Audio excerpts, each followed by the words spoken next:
ধরে ফলো করি। তো তোমরা ইউটিউবে জার্নি শুরু হুম, করেছো। তো আমার তরফ থেকে অনেক শুভেচ্ছা ও ভালোবাসা, জমিয়ে কাজ করো। ধন্যবাদ দাদা। আমরা চেষ্টা করছি। আমরা ইনস্টাগ্রামেও নতুন আইডি খুলেছি এবং ইউটিউবেও আমরা নতুন চেষ্টা রাখছি যে যেভাবে নিরপেক্ষভাবে সততাভাবে কাজ করার। আগামীতে ভালো কাজ করব যদি তোমার আশীর্বাদ থাকে। যাই হোক, তোমার কাজ খুব একদম ভালো লাগে। একদম। দীর্ঘদিন যাবত তোমার ভিডিও দেখি। অনেক মানে তুমি খুব সততার সঙ্গে কাজ করার চেষ্টা করো। মানে ভিডিও দেখেই বোঝা যায়। তো সর্বপ্রথম আমি আজকে একটা প্রশ্ন করছি যে ইতিমধ্যে আজকে আ অনেক রিভিউ চ্যানেল মানে রেবেল নিয়ে একটা প্রশ্ন করেছে। মানে তারা নিজস্ব মতামত রেখেছে, ভিডিও বানিয়েছে। তো ইনডাইরেক্ট ডাইরেক্ট না বললেও মানে কিছু তো বোঝা যায়। কারণ রেবেল নিয়ে ১ম আপডেটটা তুমিই দাও। তারপরে কিন্তু এটা নিয়ে এক শ্রেণী বা ইউটিউবার যারা আছে তারা কিন্তু বলছে যে এটা মন গড়া আপডেট দিয়েছে বা ভুল তথ্য। এই আপডেট কোনো সততা নেই। এটাকে নিয়ে তুমি কিভাবে দেখবে? দেখো, সত্যি কথা বলতে গেলে আমরা যারা ইউটিউবে কাজ করি আমাদের কাছে তো অফিসিয়াল সোর্স বলতে ইনসাইডার কিছু নিউজ থাকে, এবং এটা থেকে আমরা প্রত্যেকে ভিডিও করি। এবং আমি শুধু নয়, যারা বড় ইউটিউবার রয়েছে আমাদের রিভিউ কমিউনিটিতে আরো, তারাও কিন্তু ইনসাইডার নিউজ বিভিন্ন সময় দিয়েছে, নানাভাবে নিজেদের আপডেট দিয়েছে। এবার সত্যি কথা বলতে গেলে দেখো, বলিউডের যারা নাম করে ইউটিউবার রয়েছে, যেমন ধরো দীক্ষা শর্মা, ফিল্ম ইন্ডিয়ানের যে আর কি ইউটিউবার, সে তো মানে প্রচুর প্রচুর হুম, ভুলভাল আপডেট দেয়। সে কোনো অফিসিয়াল সোর্স হুম, থেকে কোনো কথাও বলে না, সে যখন ইচ্ছে যা তা ভিডিও বানায়। এদিকে তার মিলিয়ন মিলিয়ন হুম, সাবস্ক্রাইবার, তা সত্ত্বেও তাকে কিন্তু ফ্যান কাটার করতে হচ্ছে, কারণ তাতে তার চ্যানেল চলবে, তার ইনকাম হবে। এবার আমরা হচ্ছি ছোট হ্যাঁ, ইউটিউবার, আমাদের কাছে সত্যি কথা হুম, বলতে গেলে অফিসিয়াল সোর্স যে প্রচুর থাকে, বা সেলিব্রিটিদের সঙ্গে আমরা সবসময় ওঠানামা করছি, তাদের ম্যানেজার যে ফোন করে হুম, করে সারাক্ষণ আমাদেরকে আপডেট দিচ্ছে, এমন ব্যাপারটা কিন্তু নয়। হুম, কদিন আগের খবর হুম, বলছি, আনন্দবাজারের মতো একটা মানে বড় মিডিয়া, তারা কিন্তু ভুলভাল খবর হুম, ছড়িয়েছিল। খাদান রিলেটেড তারা অনেক অনেক হুম, ভুলভাল খবর দিয়েছে। নানা সময় বলেছে পুজোয় হুম, আসবে, আবার অন্যান্য সময় হুম, সিনেমার কাস্টিং নিয়ে অনেক রকম আপডেট দিয়েছে, যেগুলো পরবর্তীকালে একদমই কোথাও গিয়ে মেলেনি। হুম, এবার রেবেল নিয়ে যে হুম, ব্যাপারটা, সত্যি কথা বলতে গেলে জিদ্দার যে খবরগুলো আমি অনেক সময় অফিসিয়ালি হুম, জানতে পারি। তার পিছনে বড় কারণ হুম, হচ্ছে, জিদ্দাকে নিয়ে ভিডিও করলে আমার চ্যানেলে একটা মোটামুটি ভালো ভিউজ আছে। আমার চ্যানেলটাকে হ্যাঁ, জিদ্দার একদম। ফ্যান্সরা পছন্দ করে। প্রচুর দেবদার ভালোবাসে। ফ্যান্সরাও করে, এমন নয় যে শুধুমাত্র হ্যাঁ, দুই ফ্যান বেশি আমাকে হ্যাঁ, মানে প্রচন্ড পরিমাণে ভালোবাসে। হুম, তো সেক্ষেত্রে জিদ্দার হুম, যেহেতু চ্যানেলে মানে জিদ্দার ফ্যান বেসটা আমার চ্যানেলে একটু অ্যাক্টিভ, তো জিদ্দাদের তরফ থেকে কিন্তু অনেক সময় আমি অফিসিয়াল আপডেট পেয়ে থাকি।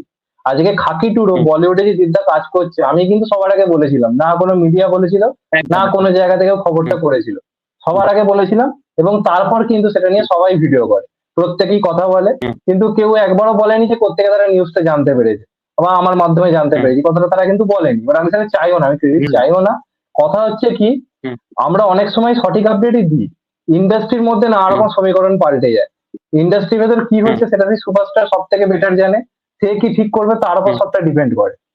এই হচ্ছে ব্যাপার। হুম, এবার রেবেল নিয়ে আমার কাছে যে খবরটা আছে, আমি একবারও কিন্তু ভিডিওতে বলিনি যে রেবেল কাল আসছে বা রেবেল আসছে।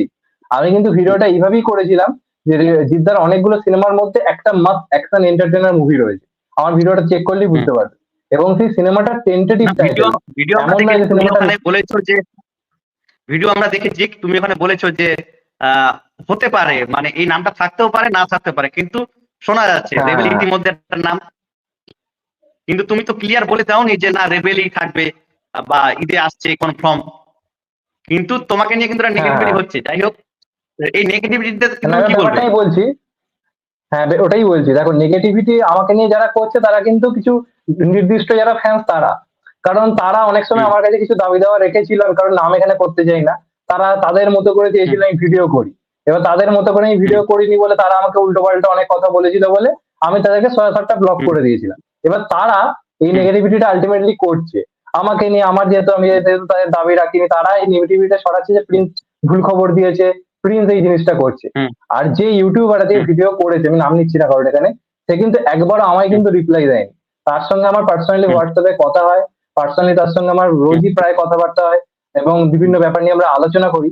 সে কিন্তু রিপ্লাইটা আলটিমেটলি তাদের দিচ্ছে যারা রেবেল নিয়ে আজকে প্রত্যেকদিন প্রতি মুহূর্তে ভিডিও করে যাচ্ছে। কিছু কিছু হুম, চ্যানেল রয়েছে, আমি কাউকে দোষ একদম দিচ্ছি না, তাদেরকেও চ্যানেল চালাতে হবে, তাদেরকেও নিজস্ব একটা হুম, সাবস্ক্রাইবার বাড়াতে হবে, ইনকাম তো সবাই করতে এসছে, হুম, তারাও করতে এসছে, আমি কাউকে দোষ দিচ্ছি হুম, না। তো তারা কিন্তু হুম, রেবেল হুম, ফ্যানমেড পোস্টার নিয়ে প্রত্যেকদিন ভিডিও বানিয়ে যাচ্ছে। এই জিনিসগুলোই না হুম, নেগেটিভিটিটা তৈরি করছে। আমি যখন রেবেল নিয়ে প্রথম হ্যাঁ, খবরটা আনি, কেউ কিন্তু রাগ করেনি, কোনো রকম কোনো নেগেটিভিটি হুম, হয়নি। আজকে আমার থেকে হুম, বড় ইউটিউবাররাও একসময় বলেছিল যে বসটি তথাগততা পরিচালনা করেছে। হুম, এমন খবর হুম, বেরিয়েছিল, কিন্তু একদম। আলটিমেটলি খবরটা হ্যাঁ, তো ভুল বেরিয়েছিল। খবর, এই মুহূর্তে ওটার কোনো সত্যতা নেই, হুম, ওই খবরটার তো কোনো হুম, সত্যতা এখন নেই। কিন্তু কোনো বড় না, ইউটিউবার করলে কেউ কিন্তু এই প্রশ্নটা তোলে না কমেন্ট বক্সে যে এটা ভুল খবর ছিল, ওটা ভুল খবর ছিল। আলটিমেটলি ভুল খবর কেউ দিতে চায় না। প্রত্যেকের কাছে যে আপডেট হুম, আসছে সে সেটা দর্শকের কাছে মানে উপস্থাপিত করার আমরা হুম, সবাই চেষ্টা করি। এবার প্রবলেমটা হয়ে যায় কি, হুম, কিছু ইউটিউবার এটাকে নিয়ে এত বাড়াবাড়ি রকমের ভিডিও করে ফেলে, একদিনে এত হুম, এত, যে সিনেমাটা এখনো অফিসিয়াল কনফার্মেশন হয়নি সেটা নিয়ে এত এত কথা বলে, হুম, নেগেটিভিটিটা শুরু হয়ে যায় ওইখান থেকে। এবার রিপ্লাইটা কিন্তু হুম, বেসিক্যালি তাকে দিয়েছে, এবার আমার নামটা এখানে আলটিমেটলি হুম, জড়ানো হচ্ছে যে প্রিন্সকে রিপ্লাই দিয়েছে। প্রবলেমটা হচ্ছে এটাই, আলটিমেটলি আমায় কেউ হ্যাঁ, ঠিক। রিপ্লাই দেয়নি, আর আমিও কারোর ভিডিও হুম, দেখে একটুখানিও কষ্ট পাইনি। সে তার বক্তব্য রেখেছে, আমি আমার বক্তব্য রেখেছি। কালকে ওই ইউটিউবার হয়তো কোনো একটা ভিডিও করলো, সেটা দেখা গেল পরবর্তীকালে মিথ্যা, হুম, আমি কিন্তু সেটা নিয়ে কোনো প্রশ্ন তুলবো না যে এই আপডেটটা ভুল হয়েছে, হুম, এই আপডেটটা, কারণ কোনো হুম, কোনো সময় আমি দেখেছি কোন একটা ইউটিউবার বলেছিল যে দেবদা নাকি হুম, একটা সিনেমা করছে এসবিএফ এর সাথে, 20 কোটি টাকা বাজেট, হুম, এবং সেখানে নাকি দেবদা নাকি মালগাড়ির ওপর হুম, নাকি দৌড়াতে দৌড়াতে যাবে, সে ভিডিও করে বলে দিয়েছিল। আলটিমেটলি সেই খবরটা কিন্তু ফেক হুম, প্রমাণিত হয়েছে। তো এটা আলটিমেটলি ফেক খবর হুম, নয়, প্রত্যেকের কাছে অফিসিয়াল আপডেট আসছে, তারা জানতে পারছে, বলছে। হুম, এটা সবার চ্যানেলেই হয়েছে, আমার চ্যানেলে, অন্যদের চ্যানেলেও। আমি একটা ছোট্ট কথা বলি, আজকে বিভিন্ন পেজ হুম, রয়েছে ফেসবুকে, যারা হুম, বড় বড় পেজ রয়েছে, তারা নানা রকম সাউথের সিনেমা নিয়ে, বলিউডের সিনেমা নিয়ে কিন্তু আলটিমেটলি অনেক ফেক আপডেট দিচ্ছে। সেটা নিয়ে তো ভাই সবাই ভিডিও হুম, করছে, আমি তো একজনকেও দেখলাম না সেটা নিয়ে ভিডিও করছে না, সেগুলো তো কোনো অফিসিয়াল কনফার্মেশন নেই। তো আমি তো সেটা নিয়ে কখনো প্রশ্ন তুলছি না যে তোমরা কেন শাহরুখ খান হুম, নিজে কিং, সবাই বলছিল 2025-এ হুম, আসবে, নাকি একদম অফিসিয়াল আপডেট 2025-এ আসছি শুরুর দিকে নাকি চলে আসবে। এখন হুম, জানা যাচ্ছে 25-এ আসবেই হুম, না, 26-এ আসতে পারে। তা হুম, আমি কি সেটাকে বলছি এটা হুম, ফেক আপডেট, এই বড় ইউটিউবার কোনো ফেক আপডেট দিয়েছে? একদম, একদম। এটা প্রত্যেককেই করতে হবে, প্রত্যেককেই নিজের চ্যানেল বড় এটা করতে হয়ে হবে। যায় কারণ আমরাও এটার তো জন্য সিনেমাটিক। হ্যাঁ, হ্যাঁ, এই হচ্ছে আলটিমেটলি ব্যাপার। ঠিক এটা নেগেটিভিটি না, ব্যাপারটা নেগেটিভিটি হচ্ছে কি কিছু আমরাও মানুষজন সিনেমা করছে। নিয়ে কাজ করি। অনেক সময় অ্যা আমরাও সিনেমা নিয়ে কাজ করে একটু হলেও বুঝি এই বিষয়টা। মানে অনেক সময় কি যে যেটা কথা তুমি বললে যে সমীকরণ পাল্টে যায়। এটা বাস্তব কথা বললে যে এই খবরটা পাওয়া যায়। কারণ প্রতিনিয়ত কোনো না কোনো চেঞ্জ হয়ে যায়। কিন্তু চেঞ্জ হয়ে গেলে দেখা গেল আমরা আগে কিছু বলে রেখেছি। তখন ওটা না মেলেই সঙ্গে, সঙ্গে কিন্তু মিথ্যা প্রমাণ হয়ে যায়। কিন্তু তারা এটা বুঝতে পারে না যে আমরা যেটুকু হ্যাঁ, যখন যেটা তথ্য পেয়েছি তখন সঙ্গে, সঙ্গে কিন্তু আমরা জানিয়েছি এটা। অনেক সময় হয়তো সমীকরণ পাল্টে যাওয়ার কারণে ওই নিউজটা ভিত্তিহীন হয়ে যায়। তখন এত খারাপ দোষারোপ আমরা পড়ে যাই। যাই হোক, এটা ফ্যানরা বুঝতে পারবে না। কারণ নিজের সুপারস্টারদের সবাই ভালোবাসে। যার কারণে তারা যে অন্য সুপারস্টার হলে তার নিউজটা একটু ভুল প্রমাণিত হলেই তখন তারা একটা এই আশায় এবং সন্দেহে থাকে।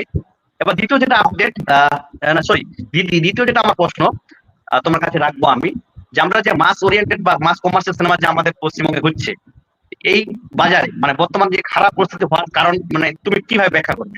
মানে তোমার দৃষ্টিতে মানে তুমি কি বলতে চাইছো? মানে এই কারণটা কি? প্রথম কারণ আমার যেটা মনে হয়, অডিয়েন্সের বাংলা সিনেমার থেকে মুখ সরিয়ে নেওয়া, এর থেকে বড় কারণ কিছু হতে পারে না। এটা তো সত্যি কথা, আজকে পাগলু বলি, রংবাজ বলি, রোমিও বলি, সেই সিনেমাগুলোর কোয়ালিটি তো আজকের দিনের সিনেমাগুলোর থেকে অনেকটাই পিছিয়ে থাকা। আজকে যে ধরনের কাজ হচ্ছে, ধরো মিস